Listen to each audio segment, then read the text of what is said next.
우리가 서로 예수님의 마음을 본받아 사랑하며 한 분 한 분 섬기도록 그렇게 목회하도록 하겠습니다. 감사를 드리고요. 제가 장로님 기도할 때 은혜를 너무 많이 받아가지고 콧물이 난다. 그리고 오늘 이 예배에 우리 포항 장성교회 장로님들과 성도님들이 참석하셨습니다. 저쪽에 앉아 계시는데요. 뿐만 아니라 저의 부임을 축하하기 위해서 장성교회에서 오늘 점심 식사를 제공해 주셨습니다. 감사합니다. 우리 잠깐 하시겠습니까? 우리 인사드릴 때에 큰 환영과 감사의 박수 다시 한번 드리도록 하겠습니다.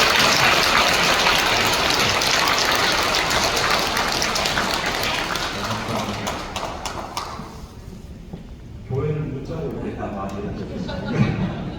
너무 많이 와주셔서 감사를 드립니다. 네, 광고는 이상이고요. 이제 우리 성경 말씀 보시도록 하겠습니다. 오늘 우리에게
그리고 옆 사람을 바라보시면서 한눈에 반했습니다.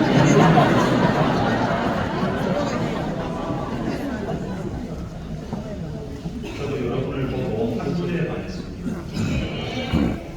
우리 강구교회 역사가 115년입니다. 지금까지 온 것이 하나님의 은혜이고 또 우리 성도님들 한 분 한 분의 눈물의 기도와 헌신 때문에 불러 있습니다. 그렇게 교회를 섬기고 오신 여러분들을 보니까 제가 한눈에 반하지 않을 수가 없는 것 같습니다. 그런데 여러분, 오늘 여러분들을 보니까 두 눈에서는 빛이 뿜어져 나오는 것 같아요. 오늘 담임 목사님이 새로 오셨는데 어디 한번 어떻게 하나 잘하나 보자 하는 것 같습니다. 빛이 나오죠. 제가 강구교회에 오기 전에 기대한다는 말을 너무 많이 들었습니다. 장성교회에 있을 때도 장성교회 교인들을 통해서도 목사님 강구교회에 가셔서 목회하는 것 정말 기대됩니다. 또 강구교회 만나시는 우리 장로님들과 또 권사님들을 통해서도 우리 교회 오셔서 감사합니다. 목사님 정말 기대됩니다. 얼마나 많이 들었는지 모르겠습니다. 그런데 기대가 크면 뭐가 클 수 있다? 실망할 수도 있습니다. 여러분들 기대를 조금만 내려놓으시기를 바랍니다. 한국 교회가 지금까지 수많은 어려움과 도전이 있었습니다. 지금도 마찬가지고요. 여러 가지 이유가 있겠지만은 그 중에 한 가지는 우리 한국 교회가 목회자를 의존하는 경향이 너무나도 크다라는 것입니다.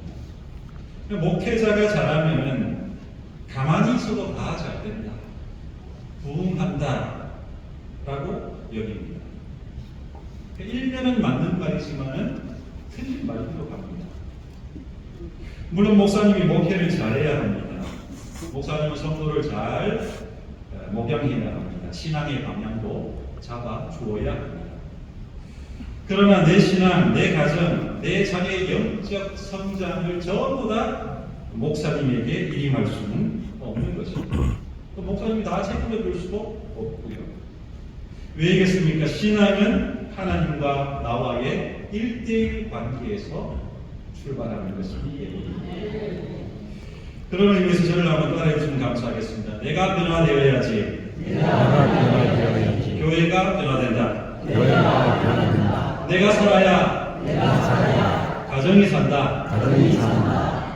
목사님이 새로 왔기 때문에 교회가 새롭게 되는 것만은 아니다라는 말입니다. 누가 먼저 변화되어야 한다고요? 내가 먼저 변화되어야 한다. 내가 먼저 바뀌어야 하는 것입니다. 나는 바뀌지 않으면서 가정이 못 바뀌기 바라고, 나는 가만히 있으면서 교회가 부흥되길 원한다는 것은 잘못된 것 아니겠습니까? 오늘 예배를 통하여서 우리 성령님께서 여러분들 한 사람 한 사람의 마음을 새롭게 하여 주시기를 축복합니다.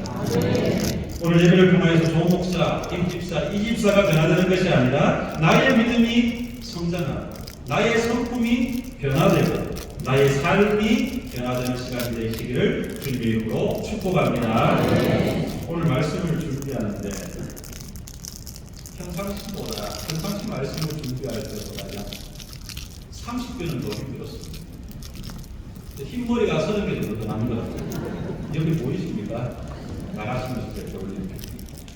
왜냐하면은 무슨 일이든지 처음 시작하는 것은 어렵고 힘들고 두렵다는 것입니다. 처음 가는 목사로서 첫 말씀을 전하는 건 보통 일이 아니거든요. 여러분, 이런 상황에서 제가 할 수 있는 일은 무엇이겠습니까? 기도밖에 없잖아요. 그래서 하나님께 바짝 엎드렸습니다. 기도하면서 주님께 물었습니다. 하나님, 강구교회 성도님들 처음 만나서 처음 말씀 전하는데 제가 무슨 말씀 전해야 되겠습니까? 그렇게 기도를 하는데 주님께서는 저에게 지금까지 제가 살아왔던 날들을 주마등처럼 보여주시는 거예요. 제가 처음 주님을 만나고 또 목회를 시작하고 또 하기 싫다고 벗어났다가 다시 목회를 다시 시작하고 오늘 여기까지 온 과정 하나하나를 주님께서 다 보여주시는 거예요. 여러분들도 아마 쉽지 않은 삶을 살아오셨겠지만 저도 만만치 않습니다. 우여곡절이 많았습니다. 그런데 그 어려운 순간마다 은혜를 베푸셔서 여기까지 오게 하신 하나님. 기도하는데 그 은혜가 제 마음속에 임하는 거예요. 그리고 드디어 한 말씀이 저에게 주어졌습니다. 그 말씀이 무엇일까요? 오늘 본문 말씀 이사야 41장 10절 말씀입니다. 우리 오늘 본문 말씀 다시 한번 같이 읽어보실까요? 두려워하지 말라 내가 너와 함께하리라 놀라지 말라 난 네 하나님이 되리라 내가 너를 굳세게 하리라 참으로 너를 도와주리라 참으로 나의 의로운 오른손으로 너를 붙들리라. 아멘. 정말로 귀한 말씀 아닙니다. 내가 너와 함께 하리라.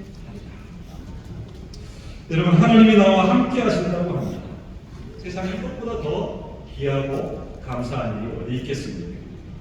하나님이 나와 함께 하신다는 이 말씀은 모든 것을 이기는 힘이 되는 줄로 있습니다. 여러분, 그런데 우리는 이 말씀의 진정한 의미를 놓칠 때가 많이 있습니다. 많은 사람들이 몸이 아플 때에, 사업을 준비할 때에, 어떤 큰 결정을 앞두고 있을 때에, 학생들은 입시를 앞두고 있을 때에 이 말씀을 붙잡고 위로를 얻곤 합니다. 저도 이 말씀을 그렇게 알았어요. 처음에는 그렇게 알았습니다. 단지 상황이 어려울 때 하나님이 나와 함께 하시니까 이길 수 있어, 견딜 수 있어, 위로의 말씀으로만 알았습니다. 그러나 여러분, 이 말씀이 내가 지금 당하고 있는 어려운 상황을 벗어나기 위한 말씀으로만 받는다면 그것은 반쪽짜리가 됩니다. 이 말씀을 문제를 해결하기 위한 말씀으로만 받는다면 이 말씀은 의미를 잃어버리게 됩니다. 그런 경우가 있잖아요. 이 말씀을 붙잡고 하나님 나와 함께 해주세요. 간절히 기도합니다. 말씀하셨잖아요. 함께 해주신다고 기도합니다. 그런데 기도했지만은 때로는 더 어려운 상황이 펼쳐질 수도 있는 것입니다. 그때는 어떻게 됩니까? 오히려 시험이 될 수도 있습니다. 하나님 함께 해주신다고 했잖아요. 붙잡아 주신다고 했잖아요. 그런데 이게 뭐예요? 왜 안 들어주시고 왜 안 도와주십니까? 라고 하면서 많은 그리스도인들이 이 말씀을 그저 위로의 말씀으로 받았다가 낙심하는 경우가 많이 있는 것입니다. 여러분, 제가 질문 한 가지 드리겠습니다. 믿음이란 무엇일까요? 우리가 살아가면서 하나님을 믿는다는 것이 무엇일까요? 믿음은 제가 이제 말씀드립니다. 인생은 항해하는 것과 같다는 말이 있습니다. 우리 인생은 마치 배를 타고 가는 것과도 같습니다. 그런데 내가 믿음이 없을 때에는 그 인생의 배의 방향키를 내가 잡고 갑니다. 내가 가고 싶은 대로, 내 마음대로, 내 뜻대로 내 인생을 조종하며 갑니다. 믿음이 없을 때. 그런데 믿음이 무엇이냐면요, 믿음은 내가 잡았던 삶의 방향키를 하나님께 맡겨드리는 것이 믿음입니다. 지금까지는 내가 운전했어요. 지금까지는 내가 세상이라는 곳에 가치를 두고 달려갔습니다. 그런데 믿음이 생기면요, 인생의 참된 가치가 세상에 있지 않구나는 것을 알게 됩니다. 그리고 내가 잡은 방향키를 이제는 내려놓습니다. 그리고 고백하죠. 하나님, 이제 하나님께서 내 삶의 방향키를 잡아 주시옵소서. 그것이 믿음입니다. 믿음은 내 삶의 모든 영역에서 내가 내려오고 그 자리에 하나님을 모셔드리는 것이 믿음입니다. 믿음은 내 뜻대로 하는 것이 아닙니다. 믿음은 하나님의 뜻대로 하시옵소서. 그것이 믿음입니다. 믿음은 내 마음대로 사는 것이 아닙니다. 믿음은 하나님의 마음을 마음에 품고 하나님의 뜻대로 살아가는 것이 믿음입니다. 나 중심에서 하나님의 중심으로 완전히 바뀌는 것입니다. 저를 한번 따라하시겠습니까? 주님이 내 삶의 왕이십니다. 한 번 더요. 주님이 내 삶의 주인이십니다. 믿으십니까? 이게 믿음이라는 것이죠. 이렇게 인정하고 고백하고 그렇게 살아내는 것, 그것이 믿음이지. 그러면 다시 한번 이 말씀을 읽어보겠는데요. 주님이 내 삶의 왕이십니다. 주님이 내 삶의 주인이십니다. 이 믿음으로 이 말씀 이사야 41장 10절을 다시 한번 읽도록 하겠습니다. 두려워하지 말라. 내가 너와 함께하리라. 놀라지 말라. 나는 네 하나님이 되리라. 내가 너를 굳세게 하리라. 참으로 너를 도와주리라. 참으로 나의 의로운 손으로 너를 붙들리라. 아멘. 여러분, 처음에 읽었을 때하고 지금 읽었을 때하고 뭔가 다르지 않습니까? 뭐 다른 느낌, 다른 영이 확 들어오지 않습니까? 뭐 어떻게 느껴지십니까? 제가 오늘 그것을 말씀드리고자 합니다. 이 말씀은 첫 번째로 믿음으로 하루하루를 시작하는 우리에게 주신 우리를 굳세게 하시겠다는 말씀입니다. 믿음으로 하루하루를 시작하는 우리를 굳세게 해주시겠다라는 말씀입니다. 여러분, 이 말씀의 배경은 이렇습니다. 이스라엘이 하나님께 불순종하고 바벨론으로 끌려가 포로로 살아가게 됩니다. 하나님이 70년이라는 징계의 기간을 주셨어요. 그곳에서 하나님이 말씀하신 70년을 다 채우게 됩니다. 그리고 이제 하나님께서 이스라엘 백성들에게 예루살렘으로 돌아가라라고 말씀하시는 상황이 오늘 배경의 말씀입니다. 그런데 여러분, 그 하나님께서 돌아오라는 말씀을 듣고 모든 이스라엘 백성들이 예루살렘으로 돌아갔을까요? 아닙니다. 소수만 그 말씀을 듣고 예루살렘으로 돌아갑니다. 약 5만 명이 안 되는 사람이 돌아갔어요. 훨씬 많은 사람들은 바벨론에 남아 있었습니다. 왜이겠습니까? 바벨론이 생각보다 살기 좋은 곳이었기 때문에 포로로 살다가 그곳에서 적응이 다 된 것입니다. 안정적이 되어버린 것입니다. 그런데 돌아가야 할 땅 예루살렘은 지금 어떻습니까? 성도 무너지고 폐허가 되어 있습니다. 그곳에 돌아가게 된다면 처음부터 모든 것을 새롭게 시작해야 합니다. 어려움이 기다리고 있는 것입니다. 그래서 많은 사람들이 바벨론에 남아 있는 것입니다. 그러나 믿음의 사람들은 결단합니다. 내가 악인의 장막에서 천날을 사는 것보다 주의 궁전에서 하루가 낫습니다. 이 고백을 하고 주님만이 나의 왕이십니다. 주님만이 나의 주인이십니다. 라고 고백하고 순종하고 믿음으로 예루살렘으로 돌아가는 것입니다. 여러분, 그때 예루살렘으로 떠나기 시작한 이스라엘 백성들에게 주신 말씀이 바로 오늘 이사야 41장 10절 말씀. 내가 너와 함께 하리라. 내가 너와 함께 하신다는 하나님의 약속의 말씀인 것이죠. 즉 이 말씀은 하나님의 부르심에 순종하며 살아가기로 결단한 사람들을 돕는 말씀이다 하는 것입니다. 저는 목회를 조금 늦게 시작했습니다. 하나님이 너는 내 것이다 하시고 주의 종으로 처음에 부르셨는데 제가 그 유명한 36개 작전을 펼쳤습니다. 니네로 가라고 하셨는데 다시스로 가는 배를 탔습니다. 해군으로 입대해서 13년간 배를 타면서 군인으로 살아갔습니다. 그 13년은 마치 이스라엘 백성들이 징계받았던 70년과 같은 기간이었습니다. 하나님을 떠난 삶을 살았고 그로 인하여서 영이 깊은 잠을 든 상태였습니다. 그러던 어느 날 주님께서 찾아오셨습니다. 아들아 이제 때가 다 됐다. 이제 그만 나에게로 돌아오렴 말씀하십니다. 여러분 제가 그 말씀에 바로 순종했을까요?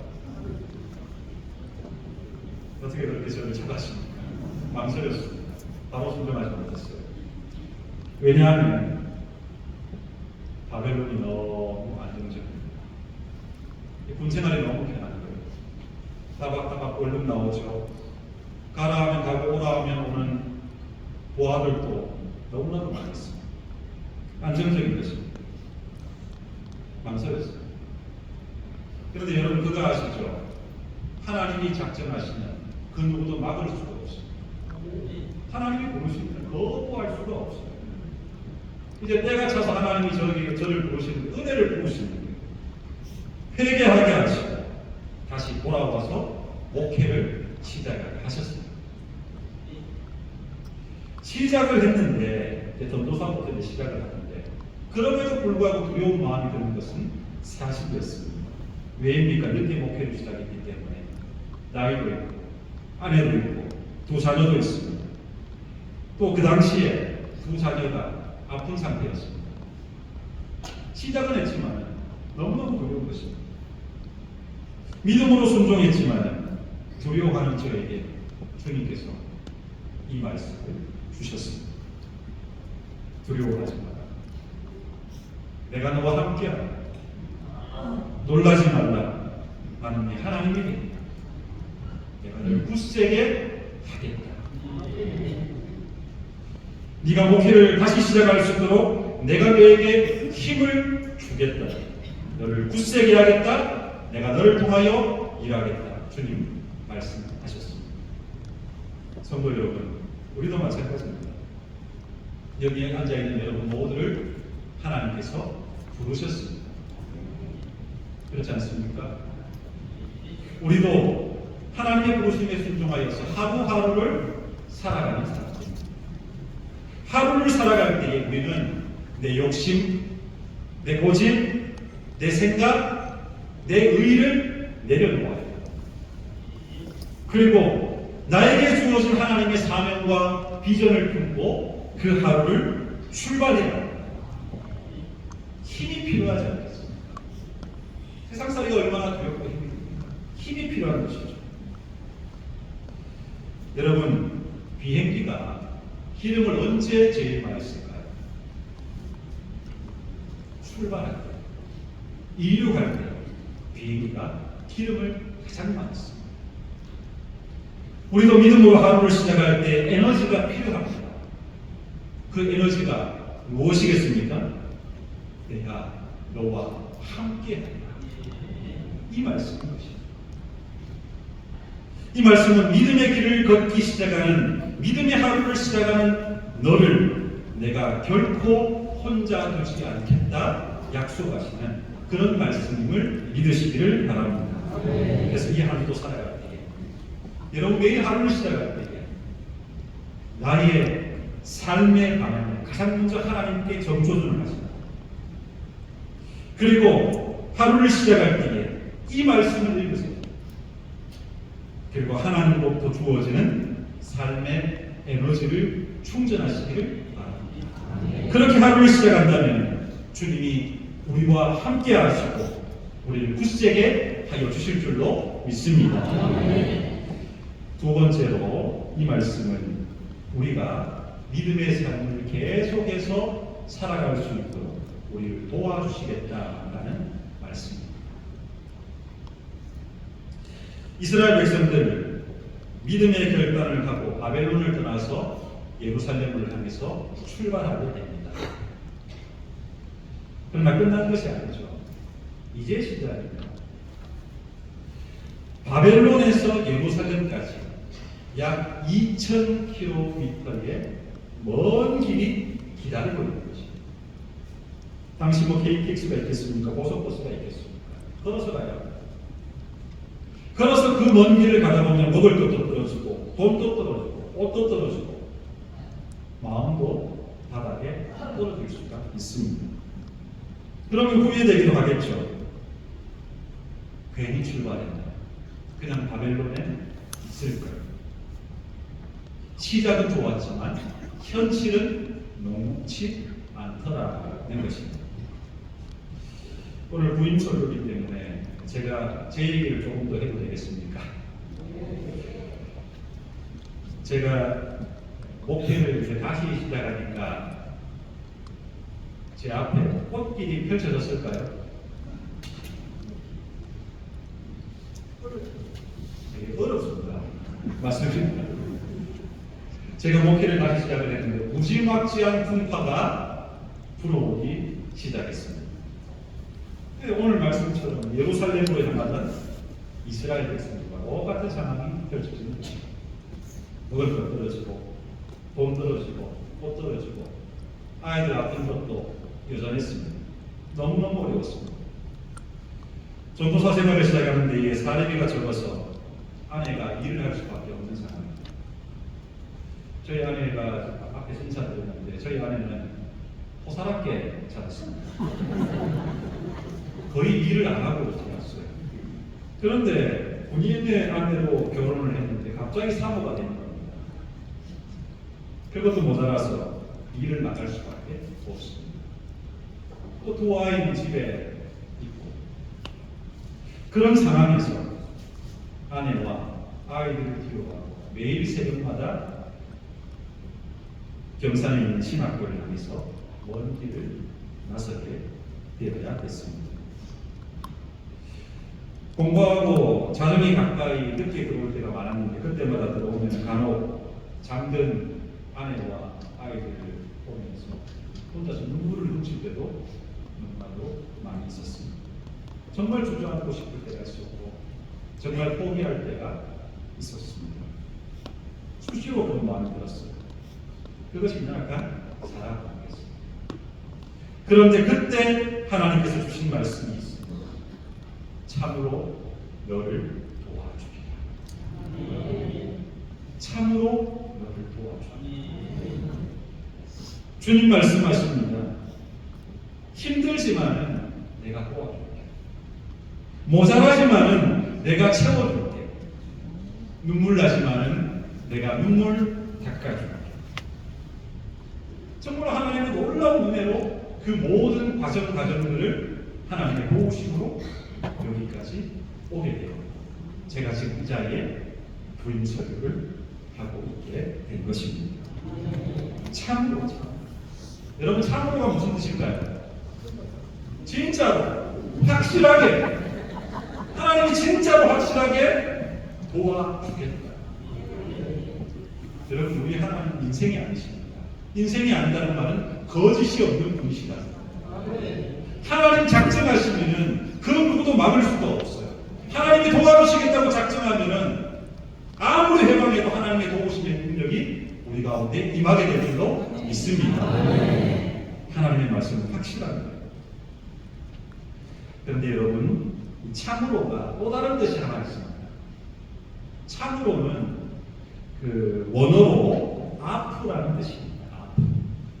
아프가 무슨 뜻이냐면은 접근을 의미합니다.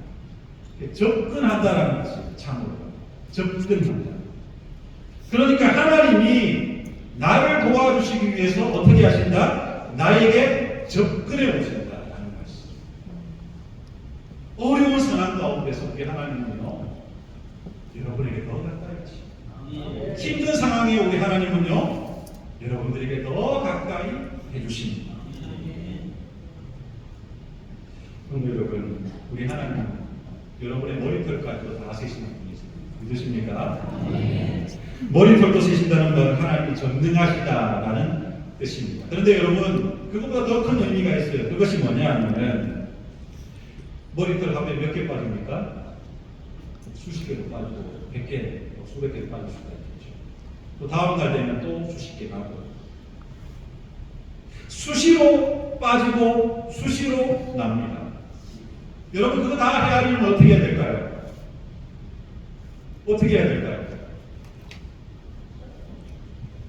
보고 있어요. 가까이 있어요.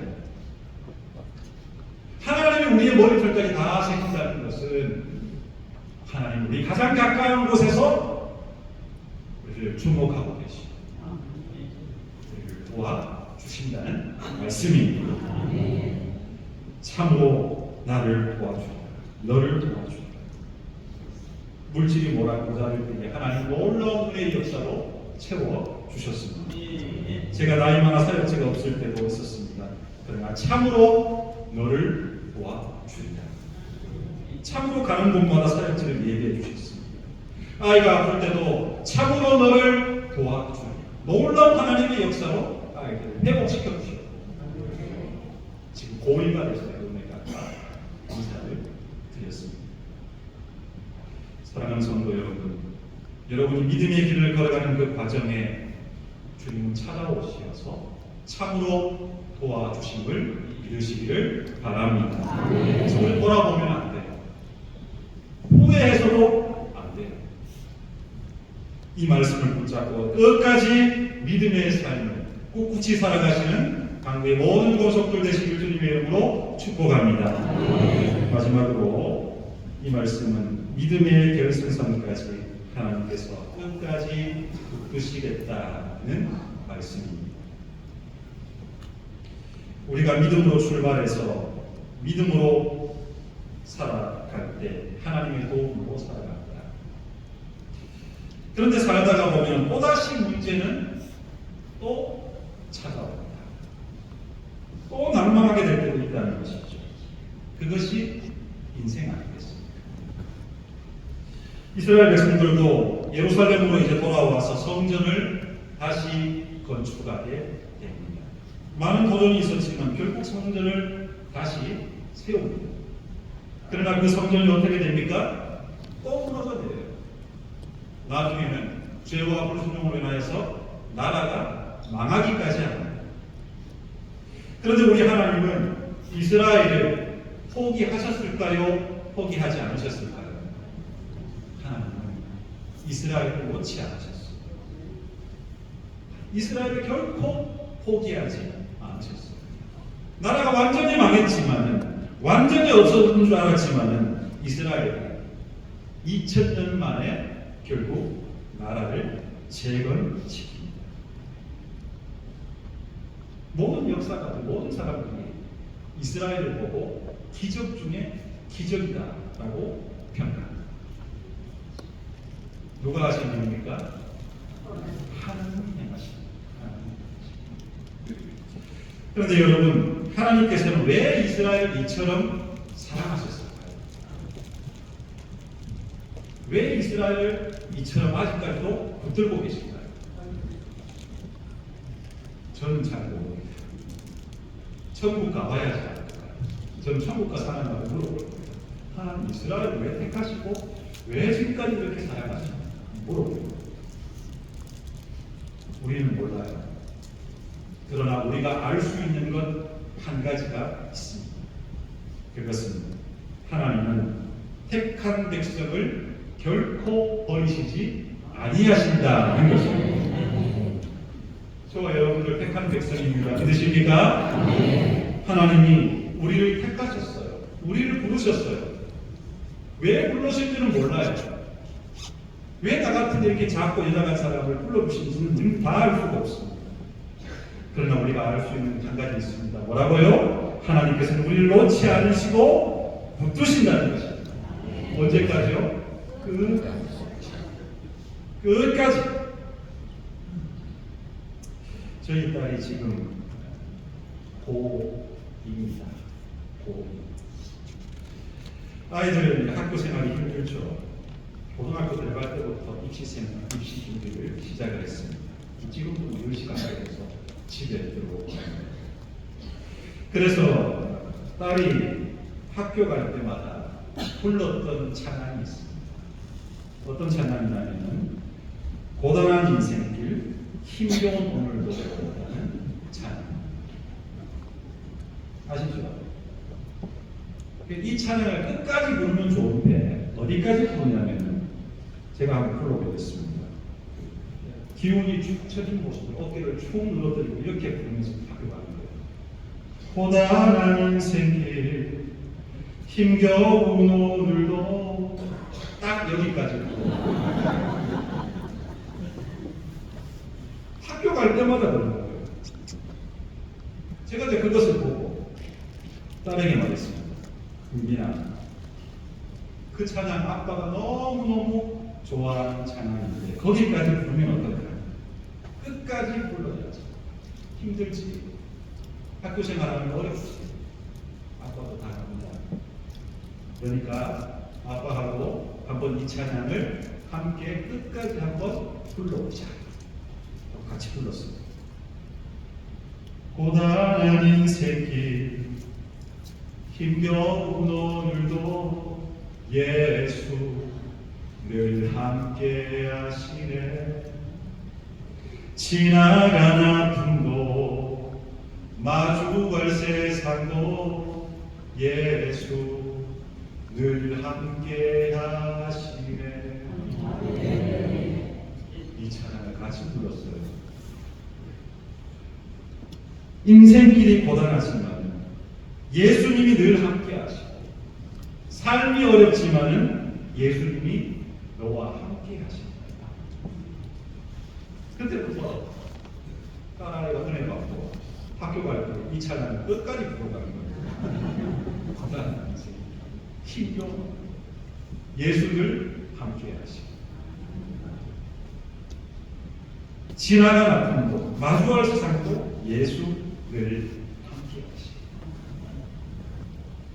성도 여러분, 하나님은 우리와 늘 함께 하십니다. 포기하지 않는 사람으로 우리를 사랑하십니다. 끝까지 붙들고 있습니다. 이것을 알고 이것을 믿는 것이 믿음입니다. 이제 오늘 이 10절 말씀을 다시 한번 읽으면서 우리에게 주시는 하나님의 말씀을 들어보도록 하겠습니다. 10절입니다. 두려워하지 말라, 내가 너와 함께하리라. 놀라지 말라, 나는 네 하나님이 됩니다. 내가 너를 굳세게 하리라. 참으로 너를 도와주리라. 참으로 나의 의로운 손으로 너를 붙들리라. 아멘. 하나님의 손이 나를 붙들고 있는데 누가 떼어내겠습니까? 하나님의 손을 나를 붙들고 있는데 누가 나를 빼앗아가겠습니까? 성도 여러분, 하나님이 함께 하십니다. 말씀을 마칩니다. 믿음으로 하루를 시작할 때에 하나님께서 우리에게 말씀하십니다. 내가 너와 함께 하리라. 믿음으로 하루를 살아가는 그 모든 삶의 과정에 어려움이 닥칠 때에 하나님께서 말씀하십니다. 참으로 너를 도와주리라. 이 믿음의 길 끝에 이를 때까지 주님께서는 말씀하십니다. 나의 의로운 손으로 너를 붙들리라. 오늘 이 하나님의 말씀에 붙들린 바 되시려서 정말로 이 한 주간 믿음으로 살아내고 승리하시는 한국의 모든 권속들 되시기를 주님의 이름으로 축복합니다. 기도하겠습니다. 하나님 감사합니다.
우리를 사랑하시어서 이 땅에 성육신하신 예수 그리스도의 은혜와 우리를 의로운 손으로 붙들어 주시는 하나님의 사랑하심과 우리 삶에 동행하시고 도와주시는 성령 하나님의 역사하심이 믿음의 길을 출발하여 믿음의 길을 걸어가면서 어떤 어려움에도 하나님께 순종하며 하나님의 백성답게 살아가기를 결단하는 모든 강구의 권속들 위에 이들의 가정과 직장과 생업 위에 이들이 발딛고 사는 조국 대한민국과 저 북녘의 동포 위에 모든 선교 현장 위에 오늘 함께한 포항장성교회의 성도들 위에 우리의 환우들 위에 이제로부터 영원토록 함께하시기를 간절히 축원하옵나이다.